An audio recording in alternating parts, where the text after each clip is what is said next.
Right, good morning. And thank you, Ryan, for being here today. It's my pleasure. So last year, you made number 12 on the 40 under 40 list of Fortune. So you're the founder of Qualtrics, leader in the experience management. I'm not saying customer because now it goes well beyond customer and employee, etc.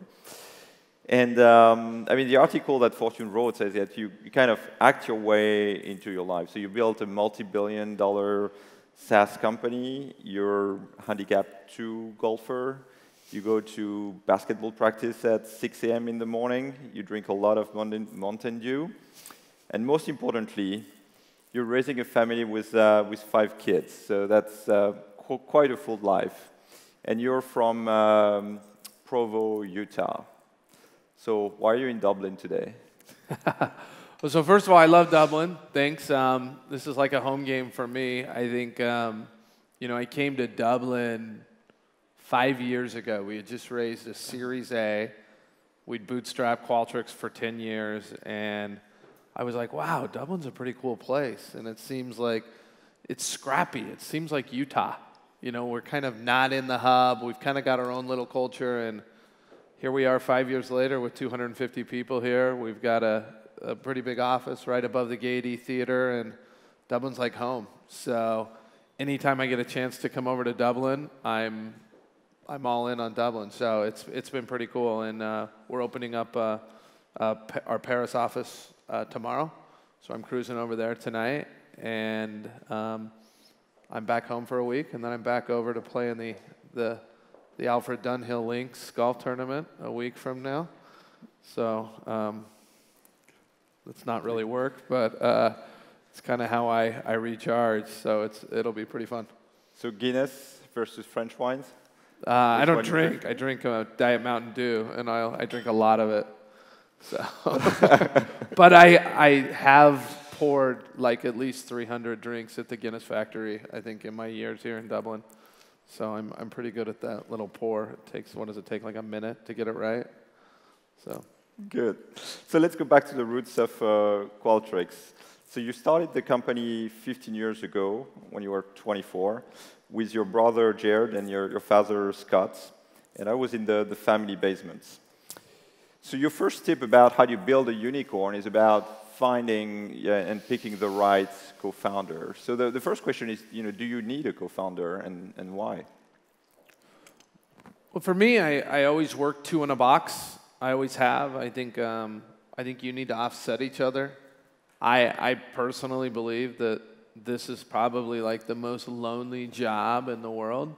And if you don't have a battle partner, I wouldn't even imagine how it's worked. I think if you look at my time, like I started with my father, and we were kind of thought partners, and then I recruited my brother, who was running Google Asia at the time, and about a third of the world's internet search, and I pitched him on this crazy idea to come back and work with your little brother in Provo, Utah, after running a job like that, and I don't think that was in his career plan, but after like 2 years of selling him, he did that, and we've been kind of thought partners since. And I think that you want to get a thought partner that thinks very different than you, and I think it's really hard.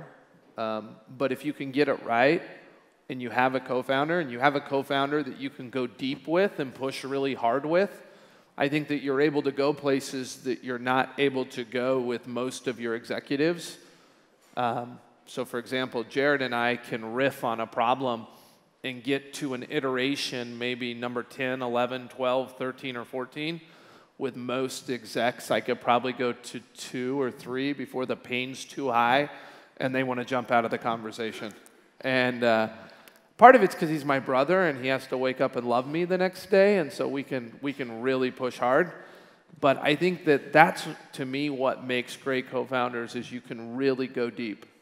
And that's where all the innovation happens. It's not on the first or second or third innovation. Actually, at Qualtrics, it seems like everything we've done when we launch is wrong anyways. And so it just takes a little bit of time to course correct. And the harder we can go and think and push and challenge, the better it's going to go. But is it realistic to say that that founders can really choose and select a co-founder? I mean, aren't the founders just happen the people who are around them, their friend, their family, and they just believe in the idea and you can convince them? Well, look, we started in 2002. I mean, we operated through 2007, 8, and 9 with 100% growth.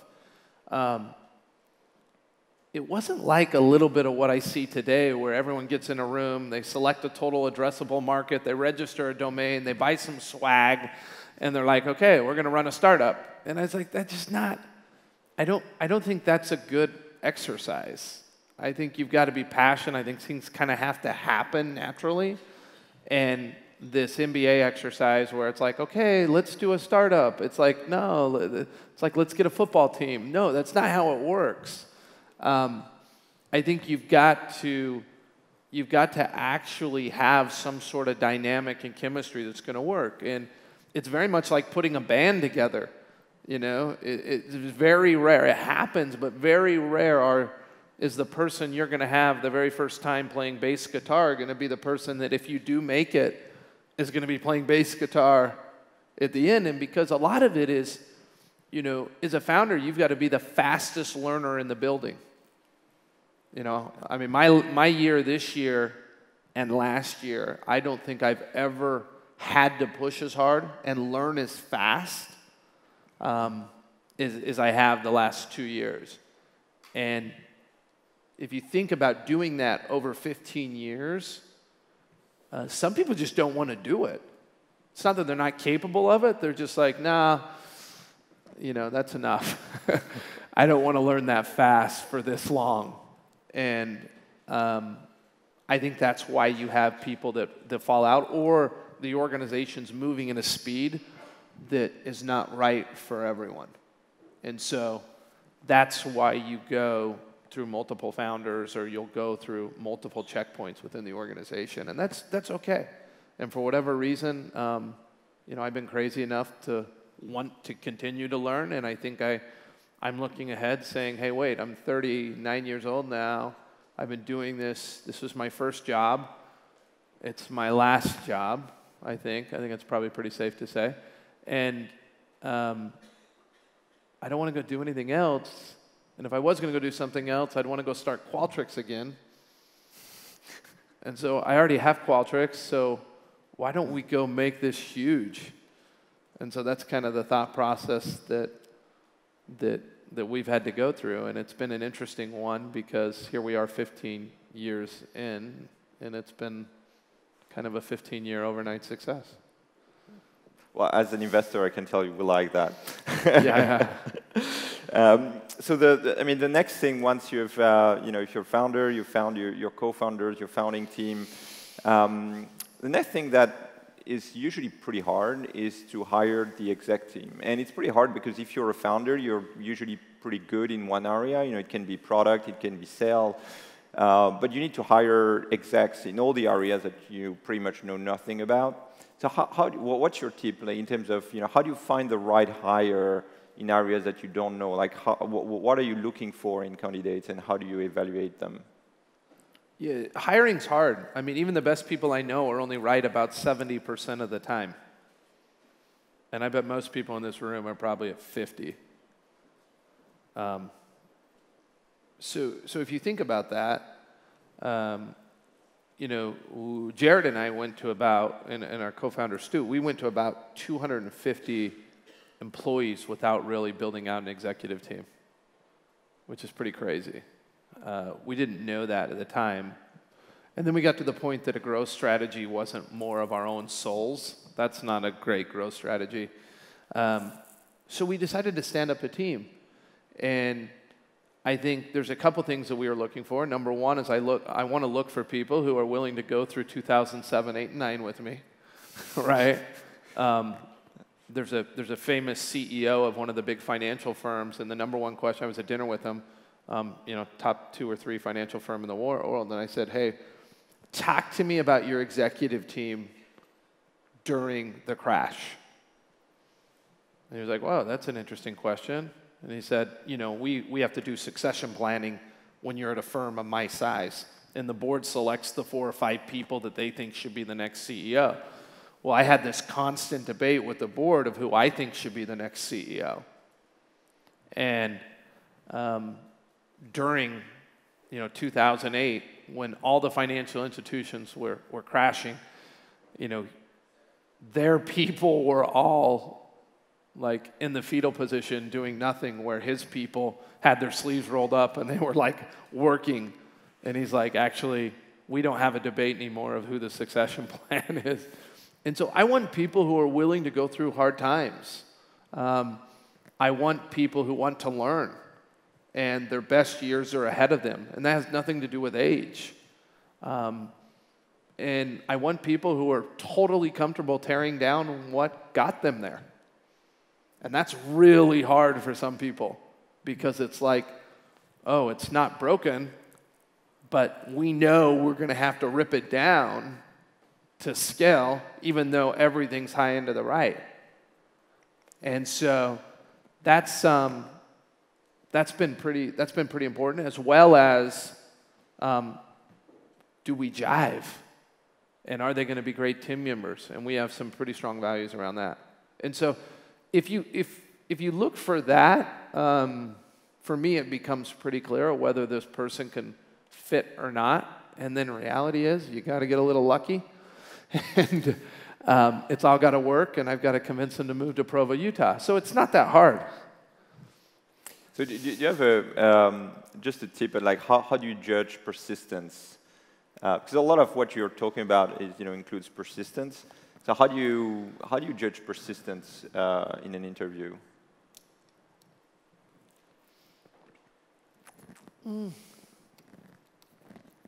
For me, I'm just trying to identify whether they're a victim or not. So I just want to know, tell me about your last job, and if they're blowing up their CEO, tell me about what went wrong. Tell me about the hardest thing you've ever done. I'm just trying to understand, are they a type of person where it's everyone else's fault, or is it always on them? And if I can understand how they think through that, then typically I think it solves most of the other things. If someone comes in and they're always saying, well, the team didn't do this, or I didn't have this at this company, and it was all jacked up, and it's like, well, why didn't you fix it? Well, because I was blocked, or this didn't happen. And what people don't understand is, in my business, what I've seen over time is, this is what I don't like about tech right now, is when things are hard, that's what you're getting paid to fix. When things are going good, I don't need you. Right? It just works. So if you actually think about it, we're all getting paid for that anticipation when something goes wrong. Our job's to jump in and fix it. And what I'm seeing now is something goes wrong and everyone runs off the field. And so it's really bizarre. Like, my board looks at me when something's not going right, and they're going, okay, and you guys are our largest shareholders, so you're saying, hey, Ryan, this is what you're getting paid the big bucks for. Like, go. Everything else is kind of autopilot. Now's the time. And so I think that when we're looking at folks, I want folks who are waiting for that moment. I used to own a bunch of rental properties when I was in college, and this is when they'd loan anyone a bunch of money. So I didn't make any money, and I was able to buy a couple homes. And I used to hate it when someone would call me and need something fixed in the apartment. And then one day I was with a man who, that's all he did, and he's like, all I do is just sit back and wait for people to call me. I love it. And that's the type of personality you need. You need someone who's like, no, I like it when it's going wrong. And if I look at our business, everything goes well, and we do really well, and then we put 100 new people at it, or we open up a new market, or we launch a new product, and then we break it, and then we fix it and scale, and then we break it again, and then we do that same process over and over again. So we're constantly breaking our model. And so if someone's in our model and they're like, well, everything's broken, it's like, well, yeah, that's what we do. We break stuff. And your job's to fix it.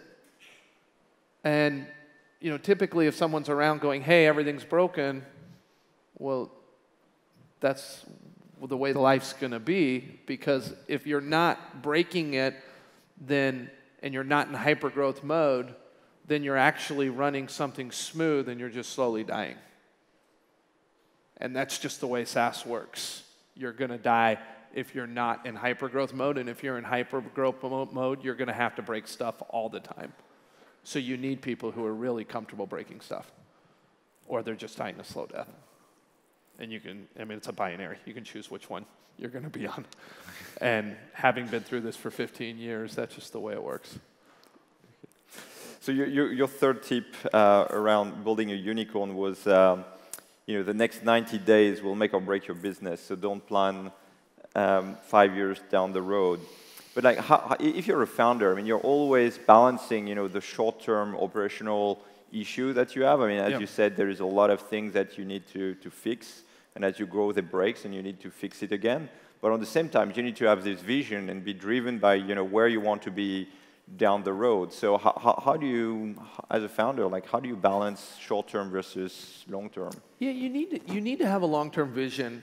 I think it's really important. But, you know, as a founder, and I think it applies to anything, it's like, what story are you going to be telling? And the cool thing about being an entrepreneur is you get to write your own story. No one has to write that story for you, and no one should be able to tell you what that story is. I have done everything wrong, like everything backwards. We've bootstrapped for 10 years without raising funds. I mean, no one does that, right? So everything we've done is different. And the way that we always thought about it is I would go do a presentation at a school, or I would talk to someone and they would say, hey, tell me about your business. Well, here are the metrics. You know, here's how we think about it. We have this many academic institutions. This is what we're working on. It's this. And then I'd leave the meeting and I'd say, okay, I'm going to run into that person next quarter. What's changed? What story am I going to be telling? And so when I see startups or I see young entrepreneurs, like, they'll meet with me, and my response is going to be, hey, I'm going to meet with you in 90 days. You can't tell that same story because you already told it. So what's the next one? And that's kind of how we've driven the business. It's like, okay, this year we have 250 business schools that we're working on. I'm preparing a deck because they're going to invite me to come back and speak again next year. I better be telling a different story. And so that's kind of how we've thought about it. And it's tough to plan more than about 90 days to really think about what's going to change. And then at the same time, you've got to be incredibly thoughtful about the growth for the long term. You know, as we think about opening up in Dublin, I've got to be very thoughtful about, hey, 3 years down the road, you know, all the way down to what's the color of the carpet. And so they're really like bipolar opposite traits that you've got to master. And as a founder, you've got to do this all the time. You've got to care, but not care enough. You've got to plan short term, but also long term. And that's why it's so difficult. And you really have to be able to master the emotion of both sides of a lot of different things and figure out like how to play without going nuts. Good. So we have a couple of minutes left, and the last topic I wanted to address is money. I mean, you know, money is the lifeblood of the business. Either it comes from your customers or it comes from VCs. So you have to pick. So on your side, you picked for the first 10 years, you bootstrapped the business, which is quite a remarkable feat. I mean, very few businesses can do that. So how did you do that? Like, how do you build a product? How do you get the first customers without basically having to invest, to raise a single dime? Yeah, I mean, we didn't really have another option. You know, we were in Provo, Utah, and it's not like VCs would come knock on the basement door of our house very often. And so we were really just focused on the academic market when we started. We were selling a survey platform to academics, and we've got, any of you use us in college? Yeah, I see some heads nod, some hands up. So that's where Qualtrics started, and for the first 5 years, that's what we did, and it was a horrible business model. right? Academics don't have any money. They're extremely demanding. They're hard to support. And they can sit around and play with your product all day long. And they have nowhere to go. So that's not like when you draw your MBA exercise where like you would want to start. But they would actually use our stuff. And then we thought, hey, wait a minute, and it's hard to predict virality, but this could go somewhere. People would graduate. And in 2006, 7, 8, when the economy went down, people actually started using Qualtrics in the workforce. So they actually took us with them. And I remember someone from Heineken, used Qualtrics because they were interning somewhere. And someone from Expedia used Qualtrics because they were interning somewhere. And they started buying these licenses, and they started using the product for all of these different things. And that was like, we went from academic to this shift, and then we said, hey, wait a minute, there's a multi-billion-dollar opportunity here. And now at the time, we were almost on a $50 million runway rate, kicking off like 50% cash. And so taking your guys' money wasn't really that great of a business plan, because we were basically stopping to pay ourselves. And we kind of had this idea that we were going to become cash flow positive, and this is how we would do this, and there was no other opportunity. And so when you guys approached us, we were, first of all, Arun wanted to put money in like 3 years earlier, and my father and my brother had no intentions of raising money. They said, hey, there's no other option to raise money. And I finally convinced them that if we could close $100 million Series A, that for a little bit of the company, they would do it. They would listen. And so I went out to Silicon Valley and did it felt like a Tommy Boy sales trip. And I ended up getting, I think there were 6 term sheets and an offer to sell the whole business for $500 million. And the term sheets didn't get them, but when there was an offer to sell the business, they had to choose. And then we decided to turn down the offer, and we decided to join forces with some of the best operators we could find, and we chose you guys in Sequoia. And that was 2012, and I thought that was the only money we were ever going to raise. And if you look at the term sheet, it was literally like this was it. And then 2 years later, we raised another $150 million. And earlier this year, we raised another $180 million. So we've raised $420 million, and pretty soon we'll be talking about real money here. But I think the cool thing is that you guys have ponied up in every single round. And so if you're ever raising money, I think one of the things that you don't think about is find a group that can write the second and the third check instead of just the first check. And so from our standpoint, we've still maintained that cash flow positivity. And I think it's been a unique opportunity that we've had that a lot of people have never been able to build the foundation of the business. And now if I look at where the business has evolved, it's gone from the academic market to the survey market to now we're powering the customer experience for 9 different airlines, and we now have 8,500 brands doing either customer or employee experience. And we're seeing that every organization in the world needs Qualtrics. Good. Well, thank you, Ryan. And now we'd like to open the floor, the questions. So if you have any questions, there's a first question here. How did you build your exec team? Do you have any learnings to share? Yeah, I'm always recruiting. I try to spend about 30 to 40% of my time meeting people and recruiting. I'm always recruiting, and I'm always interviewing. And so the first thing I would try to share is just look at your time allocation and how much time you're spending, and it shouldn't be something you turn on and then off. You should always have it going, always have searches going. And a lot of young founders don't know what that is, but there is help you can get to search. But always be looking, and I think that'll help you.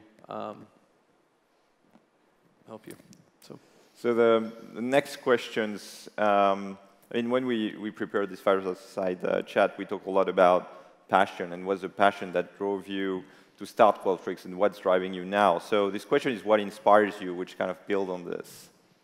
It's a tough question. So look, I mean, I think that as an individual, I'm trying to work really hard to make sure that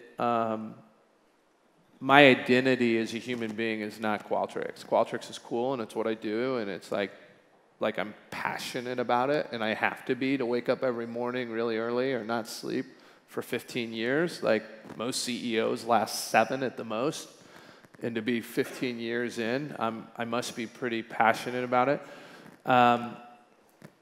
If I think about what inspires me, it's like I'm Jet's dad, I'm Ashley's husband, right? And like I think that's really, really important, is that's what has to inspire me, because I think we all need to be a little thoughtful about what's the bigger picture a little bit, because what makes us all great as founders is that, you know, for the most part, I think we'll figure it out if we're given a long enough runway and we're pretty maniacally focused on a mission and hitting our goals.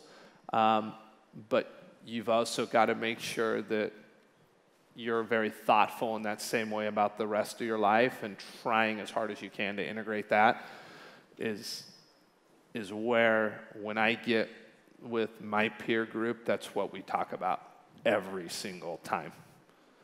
And it's something that is very hard. Good, so probably have time for one more and one last question. So what is the biggest hurdle you have faced, and what was the lowest point? I mean, is there a time in the life of Qualtrics where you're like, you know, I'm ready to throw the towel, and what kept you going? Yeah, I think 2006, 7, 8 was a pretty big hurdle. We hadn't raised money. We just moved out of our basement. We were making about $100,000, $150,000 a month. I had hired quite a few people, and the downturn hit. And I don't think a lot of tech companies have actually been through something where you really ask yourself, how important is your product? And it wasn't how important is your product, it was really, where are you in the pecking order? When 50% of budgets are cut, where are you? And I think that we were able to really see and reposition and pivot in a way that when the whole world was in a recession, we had to pivot to kind of develop a recession-proof offering. And I specifically remember like sitting in a room going, okay, what's the sales pitch? What's the sales pitch now? Because it just changed. And how do we allow organizations to do more with less? And I mean, the good thing about that time is none of our employees wanted to leave, and no one was recruiting them. So that was, no one could get a job anywhere else. But I think a little reset would be good a little bit for some of tech, because I think that it actually keeps you really honest with your product. And that was probably the toughest time, and that's where I learned the most that it's okay to pivot, and it's okay to throw everything out and kind of build and start from there. And there's no amount of money in the world that I would take to not have those experiences, because I think that's where the innovation of our cultures come from, is going through that downturn and like coming out the other side at rapid pace and being able to look back and tell a story that we did it with triple-digit growth every year. And that's probably one of the things I'm most proud of. Well, that was quite an achievement. I mean, they were tough times. Yeah. Well, thank you, Ryan. And thank you.